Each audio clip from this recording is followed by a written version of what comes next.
ఏపీలో పాలిటిక్స్ అన్ని కూడా అచ్చం సినిమా స్టైల్ మాదిరిగా ఉంటాయి. అవి వండర్స్ అయినా, వార్నింగ్స్ అయినా, ఫైట్స్ అయినా, ఫన్ అయినా, స్పీచెస్ అయినా, స్పిరిచువల్స్ అయినా, ఎగ్జాంపుల్స్ అయినా, ఎలివేషన్స్ అయినా అచ్చం ఎవరి స్క్రీన్ ప్లే వాళ్ళకే ఉంటుంది, ఎవరి డైరెక్షన్స్ వాళ్ళకే ఉంటాయి, ఎవరి డైలాగ్స్ వాళ్ళకే ఉంటాయి. సో పక్కాగా సినిమా స్టైల్లో జరుగుతూ ఉంటాయి ఏపీ పాలిటిక్స్లో దాదాపుగా. సో ఇప్పుడు నారా లోకేష్ అదే మాదిరిగా మరోసారి జగన్కు చాలా స్ట్రాంగ్ వార్నింగ్ ఇచ్చారు. రెడ్ బుక్లో ఇంకా 3 పేజీలు మాత్రమే పూర్తయ్యాయి, ఇంకా చాలా ఉన్నాయి, బయటికి తీస్తామన్నారు నారా లోకేష్. ఎవరిని వదిలిపెట్టే ప్రసక్తే లేదని వార్నింగ్ ఇచ్చారు. ఎవరికి ఎప్పుడు ముహూర్తం పెట్టాలో మాకు తెలుసు అన్నారు నారా లోకేష్. చంద్రబాబును జైల్లో పెట్టి ఏం పీకావని కూడా ఆయన మాట్లాడడం జరిగింది. నువ్వు అరెస్ట్ చేస్తే మేము భయపడాలా? నీకంటే ముందు చాలామంది మాట్లాడారు, వాళ్ళ పరిస్థితి ఏంటో ఆలోచించుకో అని సైకో జగన్ అంటూ కూడా సంబోధిస్తూ నారా లోకేష్ మాట్లాడడం ఇప్పుడు సంచలనంగా మారింది. సో నారా లోకేష్ చాలా వార్నింగ్ ఇచ్చారు. అందుకే నేను చెప్పాను సినిమా స్టైల్లో జరుగుతాయని అని. డైలాగులైనా, డాషింగ్లైనా, ఏదైనా కూడా ఎవరి స్క్రీన్ ప్లే వాళ్ళకు ఉంటుంది, ఎవరి డైరెక్షన్స్ వాళ్ళకు ఉంటాయి, ఎవరి డైలాగ్స్ వాళ్ళకు ఉంటాయి. గతంలో జగన్ సైతం తమ పార్టీకి సంబంధించిన నాయకులు జైల్లో ఉండడం సందర్భంలో ఆయన ములాఖత్లో వెళ్ళి కలుస్తున్న సమయంలో పోలీస్ అధికారులని గుడ్డలుడ తీసుకొడతానని చెప్పాడు, రోడ్డు పైన పరిగెత్తిస్తానన్నాడు. సప్త సముద్రాలు దాటినా తప్పించుకోలేని వార్నింగ్ ఇస్తూ ఒక అల్టిమేట్ డైలాగ్తో ట్రెండ్లోకి వచ్చాడు. ఆ తర్వాత తగ్గేదేలే అంటూ వైసీపీ నాయకులు రప్పా రప్పా నరుకుతామని చెప్పి వైసీపీ నాయకులు, దానికి కౌంటర్గా టీడీపీ వాళ్ళు. సో చూసారు కదా, అచ్చం సినిమా మాదిరిగా లేదు. ఇప్పుడు పవన్ కళ్యాణ్ మాట్లాడిన మాటలు కూడా జనరల్గా ఆయన is a famous film star.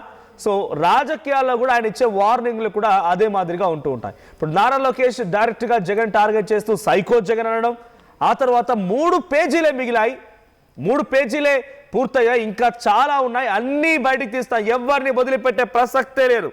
ఇంకా ఒక అడుగు ముందుకు వేసి ఓ సైకో జగన్ అని మాట్లాడుతూ అసలు నువ్వు చంద్రబాబుని జైల్లో పెట్టి ఏం పీకావు, నీలాంటి చాలా మందిని చూసాం, చాలా మందిని మాట్లాడమని చెప్పి కూడా నారా లోకేష్ మాట్లాడడం సంచలనంగా మారింది. ఒకసారి నారా లోకేష్ ఏం మాట్లాడారో చూద్దాం.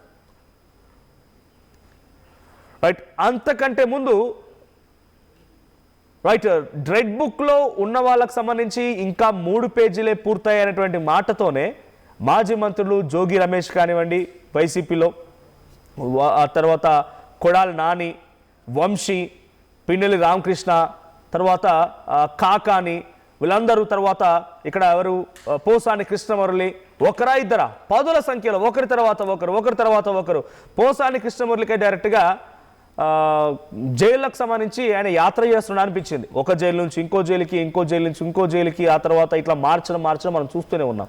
సో ఇంతమంది అరెస్టులు కేవలం 3 పేజీలతోనేనా?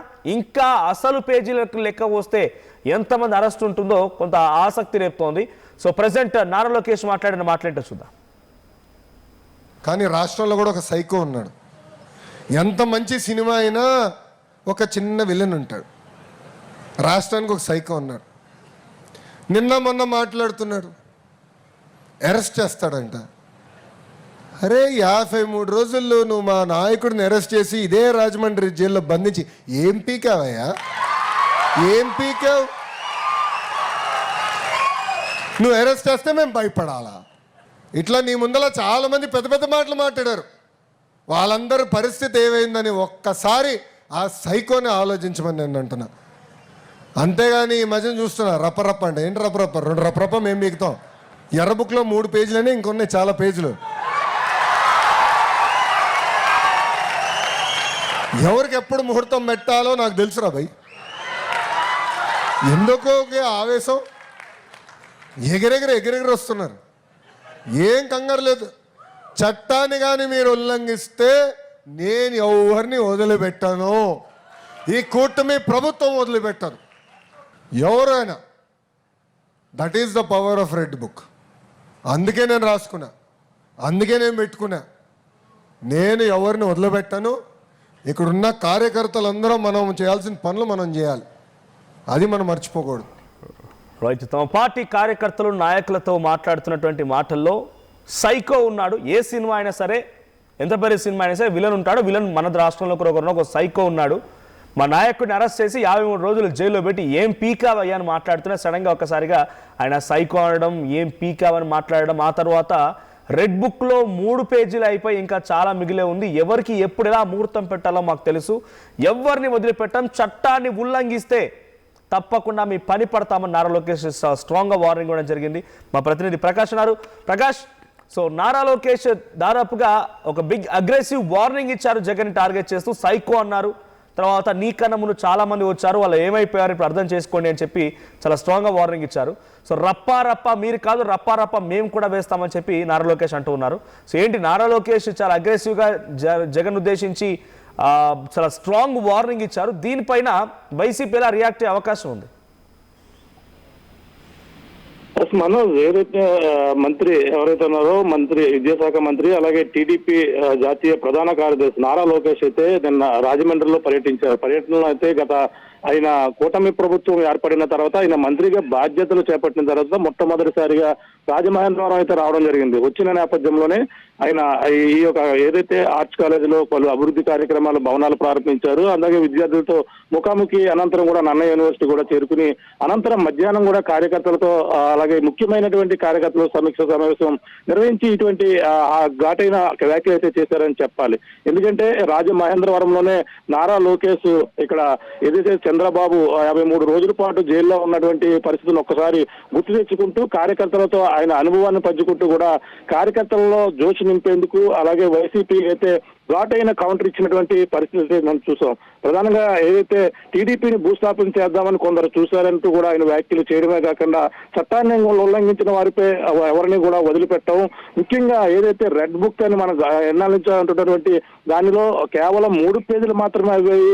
ఇంకా ఒక్కొక్క పేజీ కూడా తీస్తే వాళ్ళందరికీ కూడా త్వరలోనే ఏదైతే చట్టాన్ని ఉల్లంఘించి ఎటువంటి చర్యలకు పాల్పడిన వారిపై త్వరలోనే చర్యలు తీసుకుంటా అంటూ కూడా ఆయన ఘాటైన వ్యాఖ్యలు ఇచ్చారు. ఇప్పుడు అలాగే చంద్రబాబు నాయుడిని 53 రోజుల పాటు జైల్లో పెట్టి మీరు ఏం పీకారంటూ కూడా ఆయన చేసినటువంటి వ్యాఖ్యలు అంతా కూడా దుమారాన్ని రేపాయని చెప్పాలి. ఎందుకంటే ఒక పక్కన వైసీపీ ఈ ఘాటైన వ్యాఖ్యలపై మండిపడుతున్నటువంటి పరిస్థితి అయితే కనపడుతుందని చెప్పాలి. ఎందుకంటే 3 పేజీలు మాత్రమే అవి ఇంకా ఎవరిని వదిలిపెట్టే ప్రసక్తే లేదంటూ కూడా ఆయన చేసి, అంతేకాకుండా ఎవరికి ఎప్పుడు ఎలా ముహూర్తం పెట్టాలో అంటూ చేసి వ్యాఖ్యలు చేయడంతో ఒక్కసారిగా కార్యకర్తలు మరింత జోస్తో అందరినీ కూడా ఉత్సాహంతో నింపినప్పటికీ ఇక వ్యాఖ్యలు అయితే రాజకీయ వర్గాల్లో చర్చనీయాంశంగా మారిందని చెప్పాలి. అలాగే అప్పుడు 53 రోజుల పాటు రాజమండ్రిలో ఉండడం మమ్మల్ని వైసీపీ ఎన్ని ఇబ్బందులు పెట్టింది, అప్పుడు వైసీపీ ప్రభుత్వంలో ఉండి ఎన్ని ఇబ్బందులు పెట్టారో అని కూడా ఆయన గుర్తు చేసుకుంటూ కూడా ఇటువంటి వ్యాఖ్యలు అయితే చేయడం జరిగింది. నువ్వు అరెస్ట్ చేస్తే మేము భయపడాలా అంటూ కూడా ఆయన చెప్పడం, ఈ విధంగా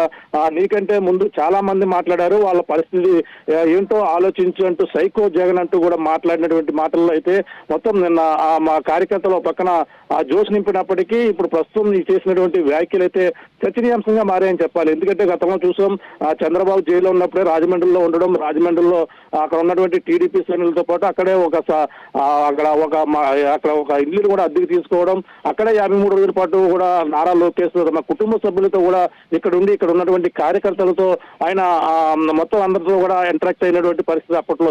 వాటిని గుర్తు చేసుకుంటున్న సందర్భంలోనే మొదటిసారిగా ఆయన గెలిచిన తర్వాత ఓటమిగా వచ్చి మంత్రి బాధ్యతలు చేపట్టిన తర్వాత ఈ విధమైనటువంటి వ్యాఖ్యలు రాజమహేంద్రవరంలో అప్పుడు జరిగినటువంటి పరిస్థితులను ఒకసారి గుర్తు చేసుకుంటూ ఇటువంటి వ్యాఖ్యలు అయితే చేయడం అయితే జరిగింది. మనోజ్, చూడాలి మరి దీనిపై వైసీపీ అయితే తీవ్రంగా వ్యతిరేకిస్తుంది. రెడ్ బుక్ రాజ్యాంగం నడుస్తుందని గత కొన్నాళ్ళ నుంచి కూడా వైసీపీ ఆరోపణలు అయితే చేస్తున్నటువంటి పరిస్థితి ఉంది. కానీ ఇప్పుడు కేవలం రెడ్ బుక్ లో 3 పేజీలు మాత్రమే అవ్వాయనే దానిపై కూడా వైసీపీ రియాక్షన్స్ అయితే ఘాటుగా వచ్చే అవకాశం అయితే కనపడుతుంది. మనోజ్, ఎలా రియాక్ట్ అయ్యే అవకాశం ఉంది అంటే ఈ స్థాయిలో 3 పేజీలే పూర్తయి అంటున్నారు. సో డెఫినెట్గా తెలిసిందే, గత ప్రభుత్వంలో వైసీపీ ఉన్న సమయంలో రెడ్ బుక్ రాస్తున్నాను, రెడ్ బుక్లో ఎవరైనా తప్పులు చేస్తున్నారో తప్పుల చిట్టా మొత్తం రాస్తున్నారు, మేము వచ్చిన తర్వాత మీ పని పడతామని నారా లోకేష్ వార్నింగ్ ఇచ్చారు. ఆయన యువగలం పాదయాత్రలో కూడా ఇదే మాట్లాడుకొచ్చారు ఆయన. సో ఇప్పటివరకు అరెస్ట్ అయినటువంటి వారి లిస్టులు చూస్తూ ఉంటే జోగి రమేష్, కాకాని, తర్వాత బోరుగడ్డ అనిల్ కానివ్వండి, ఇంకా చాలా మంది వైసీపీ నాయకులు, చాలా కీలకమైన నాయకులు కూడా ఉన్నారు. వీళ్ళందరూ కేవలం 3 పేజీలోనే ఉన్నారా? ఇంకా అసలు పేజీలు తీస్తే చాలా సెన్సేషనల్గా ఉండే అవకాశం ఉంటుందా? ఆయన మాటల్లో అర్థం చూసుకుంటే అదే కనిపిస్తుంది. మనం చూసాం ఎన్నో కేసుల్లో ఇప్పటికే లిక్కర్ స్కామ్ కావచ్చు, అలాగే మిథున్ రెడ్డి కావచ్చు, అలాగే జోగి రమేష్, ఇలా అందరినీ కూడా ఒక్కొక్కరిని ఇప్పటికే కేసులు నమోదయ్యి వాళ్ళకు ముందు రిమాండ్కి వెళ్ళిన పరిస్థితి కనపడుతున్నాయి. అలాగే మిథున్ రెడ్డి కూడా ఇటీవల రాజమండ్రి సెంట్రల్ జైల్లో కూడా కొన్ని రోజుల పాటు ఉన్నారు. ఇటువంటి పరిణామాలు చూస్తే ముఖ్యమైన అప్పుడు ఏదైతే కామెంట్ చేశారో 53 రోజుల పాటు చంద్రబాబు జైల్లో ఉన్నప్పుడే ఇటువంటి వ్యాఖ్యలు చేయడం, ఇటువంటి వారిపై ప్రతి ఒక్కరిపై కూడా రివెంజ్ తీసుకునే పనిలో ఉన్నారంటూ కూడా వైసీపీ సంబంధించిన వాళ్ళు అయితే దీనిపై మండిపడుతున్నారు. ప్రస్తుతం మరి వాళ్ళు చేసినటువంటి కామెంట్స్ కి అయితే ప్రధానంగా ఇంకా ఎవరెవరు ఉంటారు, అలాగే 3 పేజీలు మాత్రమే అనే దానిపై ఇంకా రెడ్ బుక్ రాజ్యాంగంలోనే ఇంకా నడుస్తుంది. ప్రజాస్వామ్యం ఏదైతే ఒక పక్కన పీపీ విధానం మీద ఒక పక్కన వైసీపీ ఉద్యమం చేపడుతుంది, దాన్ని కూడా ఆయన కూడా మాట్లాడుతూ పీపీపీ విధానాన్ని కూడా వాళ్ళకి అర్థం తెలియదంటూ కూడా ఘాటైనటువంటి వ్యాఖ్యలు చేయడమే కాకుండా ఈ యొక్క రెడ్ బుక్ రాజ్యాంగం మీద వైసీపీ ఘాటుగా రియాక్ట్ అయ్యే అవకాశం అయితే కనపడుతుంది. మరి లోకేష్ అప్పుడు జరిగినటువంటి సందర్భాలు గుర్తు చేసుకుంటూ అప్పుడు ఎవరైతే కామెంట్ చేశారో వాళ్ళు ప్రతి ఒక్కరు కూడా రివెంజ్ అంటే తప్పు చేసిన వారిని ఎవరిని కూడా వదిలిపెట్టడం, చట్టాన్ని ఉల్లంఘించిన వారిపై చర్యలు తప్పవంటూ కూడా చట్టాన్ని ఉల్లంఘించారు కాబట్టి వాళ్ళపై చర్యలు తీసుకున్నాము. వాళ్ళు ఎవరైతే ఇప్పటి వరకు కూడా అరెస్ట్ అయినటువంటి వైసీపీ నాయకులు వాళ్ళకి సంబంధించిన ప్రతిదీ కూడా అక్రమాలకు పాల్పడ్డారు కాబట్టి వాళ్ళు చట్టాన్ని ఉల్లంఘించి చేశారు కాబట్టి ఇప్పుడు వాళ్ళు సంబంధించిన కేసులు అయితే నమోదయ్యాయి. ఇప్పుడు ఇంకా ఒక్కొక్కరు కూడా బయటకు వస్తారంటే ఇంకా ముఖ్యమైన వాళ్ళు మాజీ సీఎం జగన్మోహన్ రెడ్డితో పాటు అలాగే ఇంకా పక్కన మంత్రి రోజా, ఇలా వీళ్ళందరూ కూడా ఇంకొకరు కూడా ఉన్నారు. అంటే అప్పుడు ఏదైతే ఆయన అవమానకరంగా మాట్లాడిన వారు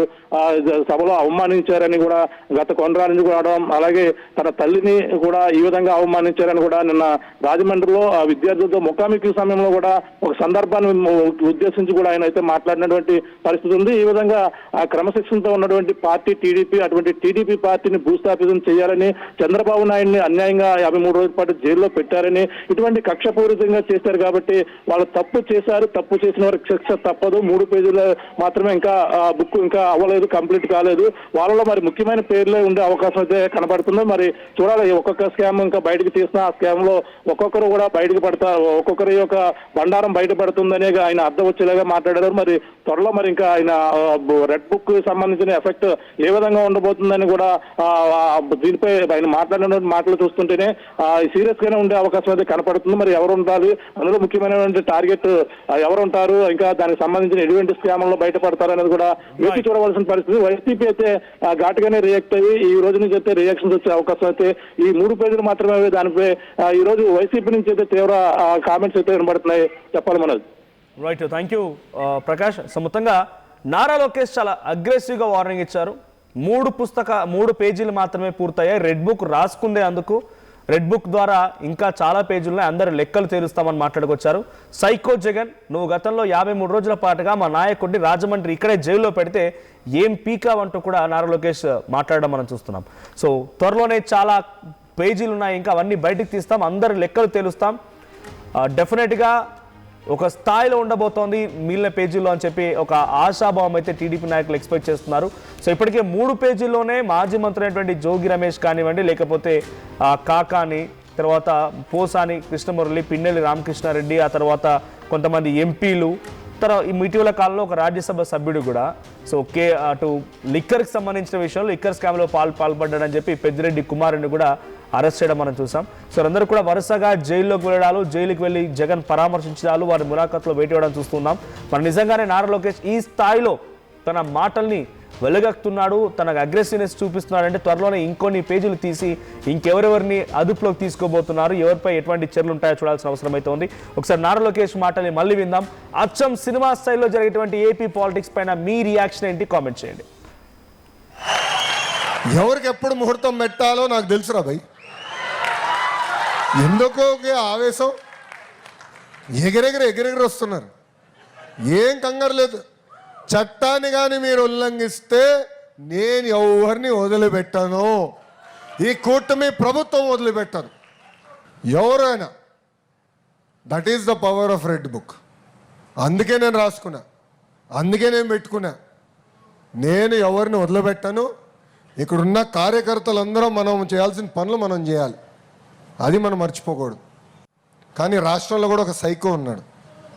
ఎంత మంచి సినిమా అయినా ఒక చిన్న విలన్ ఉంటాడు, రాష్ట్రానికి ఒక సైకో ఉన్నాడు.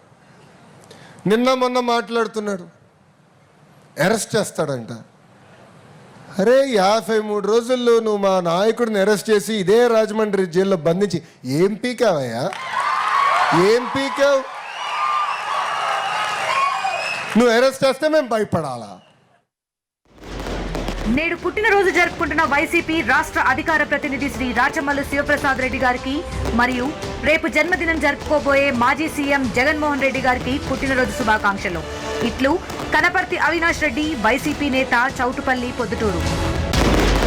నేడు పుట్టినరోజు జరుపుకుంటున్న వైసీపీ రాష్ట్ర అధికార ప్రతినిధి శ్రీ రాచమల్లు శివప్రసాద్ రెడ్డి గారికి మరియు రేపు జన్మదినం జరుపుకోబోయే మాజీ సీఎం జగన్మోహన్ రెడ్డి గారికి పుట్టినరోజు శుభాకాంక్షలు.